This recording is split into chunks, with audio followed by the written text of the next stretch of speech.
So our card is cut out and all folded, and we need to start to build the front of it. So we're going to need two things for the front.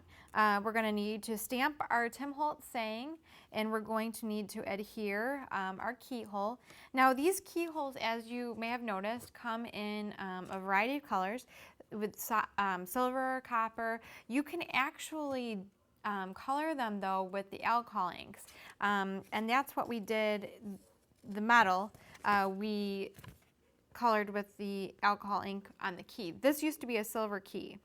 So if you are working with a color scheme and you don't have the right keyhole, if you're going a little bit cooler and you need a silver or something like that, you can always use your Tim Holtz alcohol inks if you want green or gold or however you want to do it, which is a really cool effect that you can give with the alcohol inks.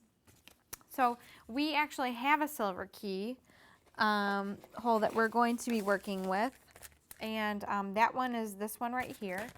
So I'm just going to pop that out. And a lot of times when I'm building the front of a card, I lay things out and I switch things around, and maybe you decide that silver's not working, or maybe you decide that gold's not working. It's really personal preference. So before I adhere anything down, I just kind of put things down and see how they look. Now this is turning out a little bit differently from our original version. And so this is kind of a bluish background. I know that I'm not going to use this green paper because it won't show up as well. So I'm going to probably switch to a pink paper. I can still use the brown brushed corduroy ink for the stamp. That will show up really well on the pink. So anyway, just something to keep in mind as you're building the front of your card. And actually, you know, you may get something put together and think that it might look different in a totally different color scheme, or it might look better in a totally different color scheme. So that's all up to you. Okay, so I've got my keyhole picked out. That one I really, really like. And then I'm going to be using this polka dot colored paper. And if you want to fold this out flat while you're building the inside of your card, or I'm sorry, the outside portion, but the inside of that piece, you can certainly do that if it helps you line things up better. This is a little bit big for me, so I'm just going to take it over here to my tonic paper cutter and cut that off real fast, because you still want to see the outside edge. It's still a little big.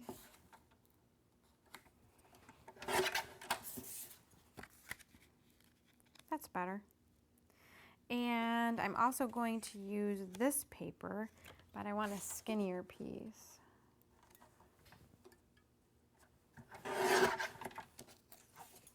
Maybe something like that. So, and then keeping in mind that my keyhole is here. And then while I'm setting this out, I probably do want to fold it back, because that affects how much room I have to work. So if my key is here, I still need space for a little saying, which I've got plenty of. So I'm not going to glue those down quite yet. Let's move on to our stamping. And I'm going to use my pink paper, and you may notice that this piece is quite a bit smaller than what I'm going to be working with. But I find that if you work with something a little bit bigger first, then it's always easier to rip edges and tear edges than try to get your stamp on a tiny little piece of paper. So I've got my paper, and I'm going to be using my Tim Holtz rubber stamps. These are fabulous because unlike the acrylic ones, you really get a nice imprint, and it's easy to read. We have adhered it to one of the Apple Pie Memories stamping blocks, and these are great because not only are they clear, but they're also lined on the back. So if you're trying to line something up with either an edge or just to make sure things are straight, that is key. So I'm going to just be putting some brushed corduroy distressed ink, also by Tim Holtz, on my stamp pad, or my rubber stamp, and press. Make sure my ink has time to get in there. and lift. Actually, I think I like it better on the pink. And it's not so important that I got a little ink over here from the stamp on this side, because I'm going to just start ripping my paper and make sure that my saying will fit where I want it to. I'm going to put it down, and yep, it fits. Maybe needs to be a little shorter, so we don't want it to get caught in the swing, then our card won't work. Okay. And then I'm going to take my inking tool and a little brush corduroy.